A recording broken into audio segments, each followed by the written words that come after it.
반사 특성이 나타나느냐가 우리가 알고자 하는 알고리즘을 정의하는데 굉장히 중요하다는 거예요. 그래서 보는 바와 같이 물이 탁한 지역과 맑은 지역에 두 개의 농도를 놔두고 분포를 이렇게 그려볼 수 있겠고요.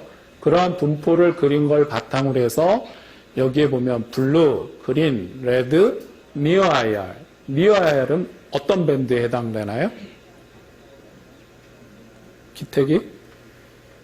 니어 IR이라고 그러면 근적외선 밴드. 그쵸? 그래서 블루는 우리가 랜셋의 1번 밴드가 블루 밴드, 그린은 랜셋의 2번 밴드, 레드는 랜셋의 3번 밴드. 이렇게 밴드별로 구분을 할 수가 있겠고, 그 밴드가 각각 나타내는 클로로필이나 서스펜디드 솔리드, 즉 부유사의 농도가 어떻게 반응하는지를 우리가 실험실에서 먼저 이렇게 실험을 하게 됩니다. 그 실험 결과를 통해서 두 개의 관측값, 즉 인공위성에서 센서를 통해서 관측했던 시와오나 새만금에 있는 부유사의 농도, 부유사가 있는 지역에서 반사하는 영상 신호각, 그 각과 그 다음에 실제 우리가 배를 타고 가거나 아니면 현장에서 물을 떠가지고, 그렇죠? 물을 떠서 클로로필 농도나 솔리드, 서스펜디드 솔리드의 농도를 실험실에서 얻어낸 값, 이 두 개의 값을 같이 이렇게 선형 리귤레이션을 통해서 어떤 함수식을 찾게 돼 있어요. 그래서 위성에서 반사 신호 값이 5라는 값을 가졌을 때 클로로필의 농도는 뭐 0.3mg/L다. 이런 식으로 우리가 관계식을 찾을 수 있을 거고요. 그 관계식을 테이블 2에서 보는 것처럼 각 밴드별로, 여기 보면 레드하고 레드, 니어 IR 이렇게 각 밴드별로 어떤 밴드 값을 조합으로 했을 때 가장 잘 맞는가 하는 것을 실험을 합니다. 그래서 실험한 것들은 다시 비교해서 설명을 하면 여러분들이 새만금에서 갯벌이 있는 지역이나 해안선을 추출할 때 컨투어 메서드를 쓰면서 2번 밴드를 쓸 것인지 3번 밴드 쓸 것인지 4번 밴드 쓸 것인지 이렇게 연습을 했잖아요. 그렇죠? 그거랑 똑같은 원리예요. 똑같은 원리로 오른쪽에 있는 이 표와 같이 실제 농도값과 위성에서 얻은 신호값을 비교해서 이렇게 식을 만들어가는 과정이 필요한 겁니다. 이렇게 만들어진 식 또는 이러한 과정을 뭐라고 표현한다고 그랬죠? 아까 수질 모니터링을 위한 알고리즘을 만든다고 그랬어요. 그래서 알고리즘이라고 하는 개념을 오늘 명확하게 이해하면 좋겠고요. 만들어진 이런 식을 통해서 앞에서 소개했던 5개 시점의 랜셋 위성 자료를 가지고서 새만금 지역에 이렇게 첫 번째 탁수, 즉 이 물이 얼마나 탁한가, 부유사, 황토 이런 것들이 물속에 얼마나 많이 포함되어 있는가를 보는 바와 같이 이렇게 검토를 한 겁니다. 그래서 검토를 해보았더니 새만금 방조제를 만들기 위해서 대규모의 그런 흙을 싣거나 암석을 실어가지고 가서 이렇게 방조제를 만들 거 아니에요. 그렇죠? 실어서 많은 트럭이 움직이고 바닷물에다가 그런 암석을 이렇게 뿌려가지고 결과적으로 방조제를 만드는데 그 만드는 과정에서 새만금 주변의 이 바닷물에 이런 탁수의 농도가 어떻게 변화하는지를 모니터링 하는 거고 이런 것들은 굉장히 중요합니다. 왜 중요할까요? 첫 번째, 새만금 주변에 있는 갯벌이 있죠. 그렇죠? 갯벌에는 뭐가 살아요? 여러 가지 바다 생물이 살아요. 뭐 조개도 있을 수 있고 개도 있고 또 그 갯벌 주변에 살고 있는 다양한 어류 자원들이 이렇게 산란을 하기도 하고 그래서 그런 지역에 보는 바와 같이 부유사의 농도가 급격히 증가하거나 특정 지역에 있어서 부유사의 농도의 변화가 심각하게 변화하게 되면 그런 생물들이 어떻게 된다?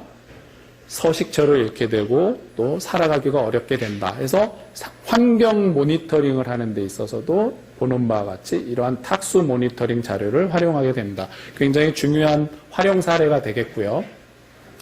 다음으로는 여러분들이 매일 먹는 물, 수돗물이 서울과 경기 지역에 사는 사람들은 어디서 그 수돗물이 전부 공급이 되냐면 어디서 공급된다고 알고 있어요? 팔당댐에서 와요.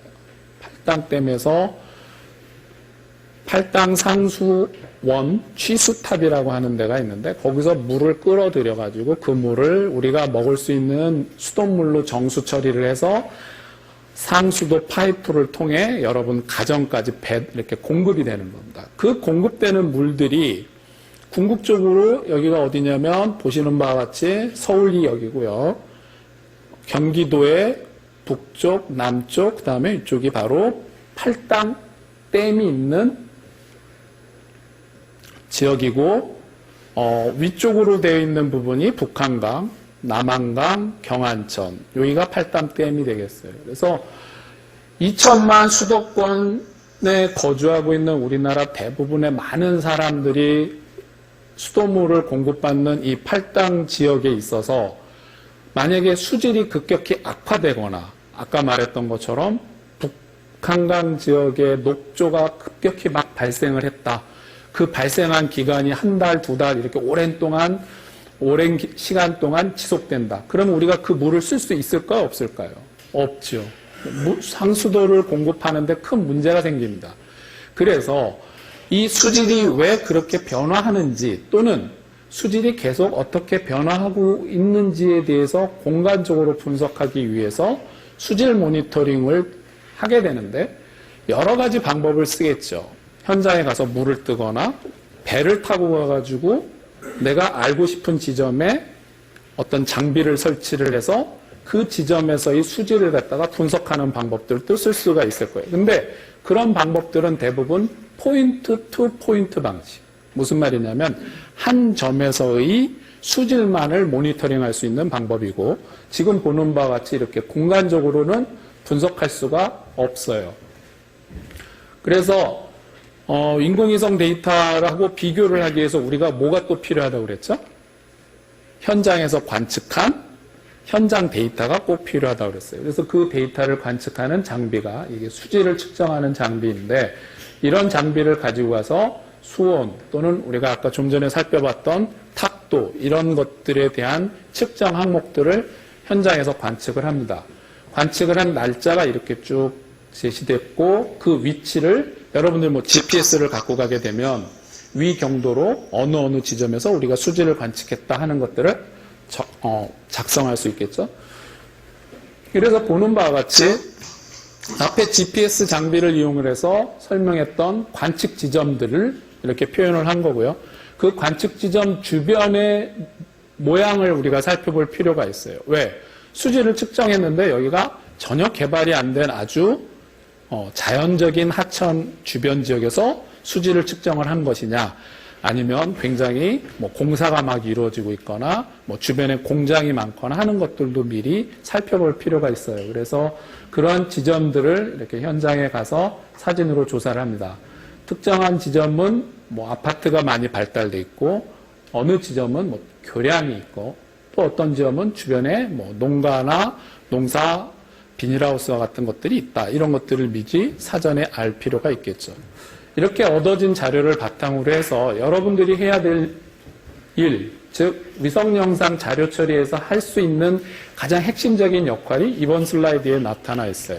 첫 번째가 뭐가 되냐면 앞에 새만금 지역의 수질을 측정한 것처럼 측정 일자에 하나, 둘, 셋, 넷, 다섯, 6개의 위성 데이터를 사용한 겁니다. 그렇죠? 랜셋 데이터를 사용했어요. 우리가 지난 3주, 4주 동안 계속 실습을 한 그 랜셋 데이터를 가지고서 L5 그럼 랜셋 5호, L7 하면은 랜셋 7호가 되겠죠. 그렇죠? 그래서 랜셋 7호의 TM은 뭐가 되겠어요? 카메라